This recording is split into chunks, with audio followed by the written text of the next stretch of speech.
Hey everyone, today we're going to go over lesson 9, kinetic energy, and again, this is in unit 3, momentum and collisions.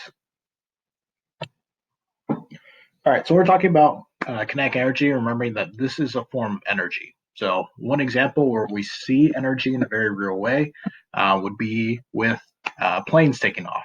Now, keep in mind, planes of any type obviously need a ton of energy just to get up in the air. It doesn't matter if it's a paper airplane, a fighter jet, or like a Boeing 737. In this particular case, sorry, I just want to fix that little issue there.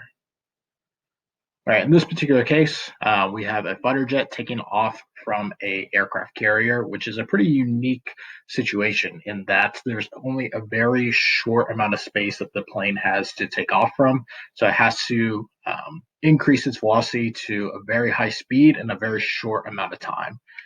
So again, in order to do this, it needs a ton of energy. Now, the type of energy that we're specifically talking about is kinetic energy. Kinetic energy is essentially energy in motion, right? It's the capacity of an object to do work, right? Work, if you want to pick up a pencil, you want to get a plane off the ground, you want to shoot a basketball, right? You are doing work.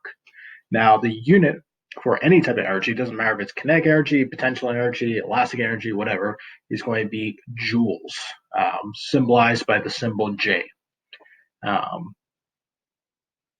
Anyways, we think about kinetic energy as being energy in motion simply because it describes objects that are moving.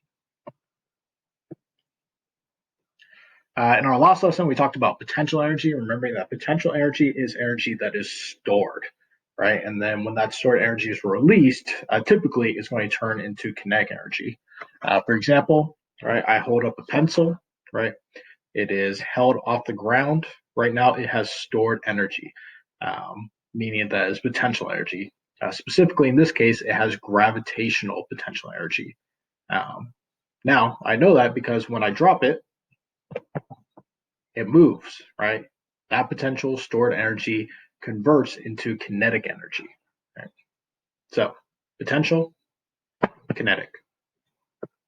Now, we couldn't have kinetic energy if we didn't first have potential energy. So, kind of keep that in mind. Now, in our last lesson, we learned a formula for figuring out potential energy in gravitational situations. We also have a formula for figuring out kinetic energy. Now, kinetic energy is a pretty straightforward formula. It is simply based on two factors. We need to know the mass of an object as well as its velocity or how fast it's moving. So right now, right, if I just hold my pencil here, let's say just for simplicity's sake, it has a mass of 1 kilogram and it has a velocity of what right now? 0, right? So we would have plugging these numbers into our formula. Our formula is kinetic energy equals 1/2 mass times velocity squared, right? So the kinetic energy of this pencil would be 1/2 times mass, let's say it's 1, times velocity, right now it's 0, squared. So 0 squared is 0, times half of 1, 0.5, that's all going to be 0, right? The kinetic energy of this pencil is 0, and we know that because it's not moving. So therefore, it has no energy in motion.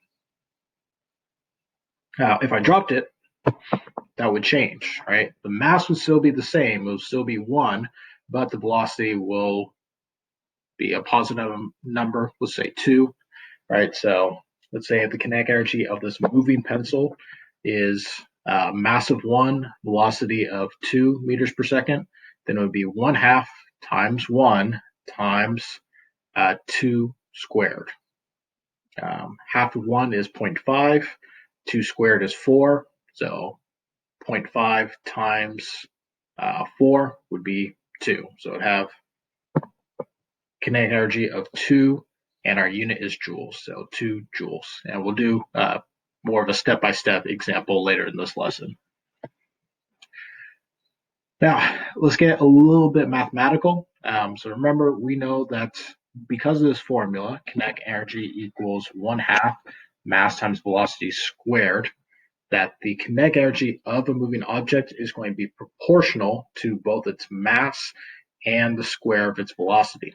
So this basically means that an object with twice the mass and the same speed will have twice the kinetic energy. So let's say, for example, right, if I drop this pencil, we just said that it would have a kinetic energy of 2 joules. If I doubled the mass of this pencil, right, if I had a pencil that was twice as large, still same velocity, right, velocity of 2 meters per second, it's going to have twice the kinetic energy. So double the mass, instead of having a kinetic energy of 2 joules, it will now have the kinetic energy of 4 joules. Let's say if instead we kept the same mass, so our pencil still has a mass of 1, and we doubled the velocity or the speed. So it'd be half of 1 times, originally our speed was 2, so let's say double that is 4.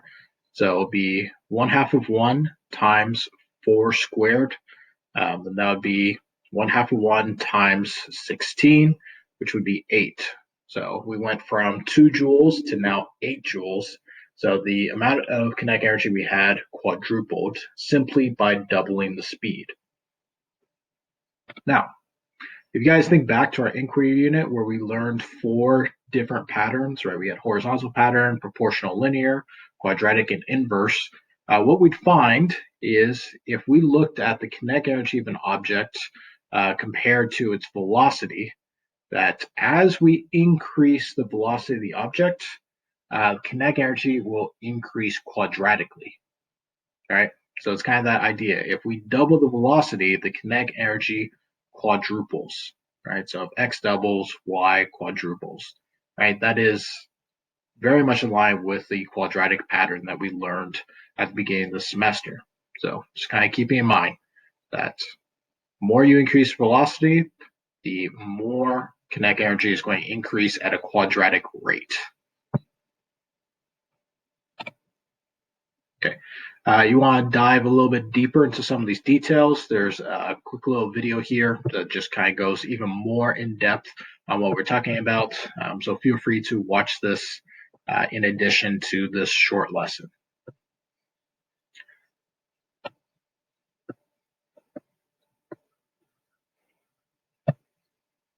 All right, but let's walk through a little example problem. Again, for kinetic energy, it's just one formula. Formulas should be familiar. Some of you guys may have learned this already, so hopefully it's a refresher.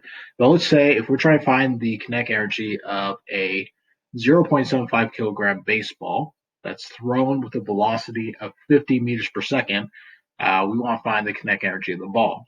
So let's go through our steps. I kind of did this already, but just want to break it down a little clearer.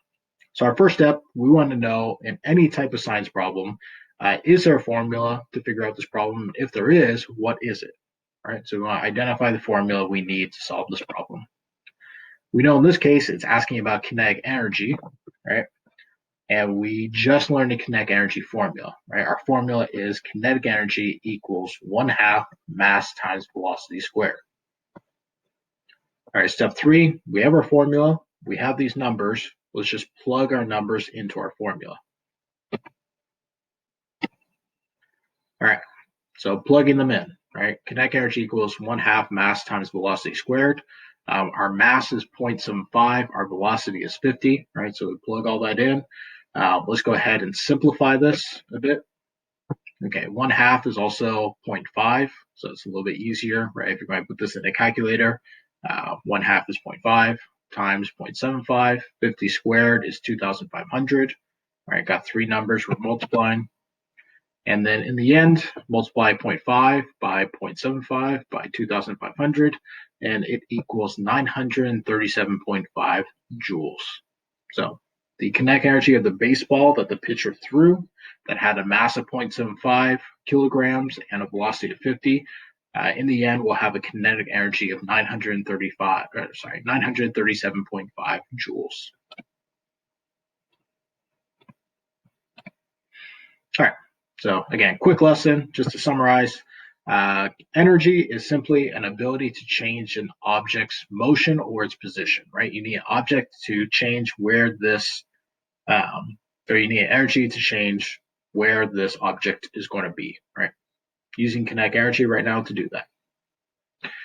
Energy in motion specifically is called kinetic energy. The formula for kinetic energy is, now I'll type that in, 1/2 times mass velocity squared.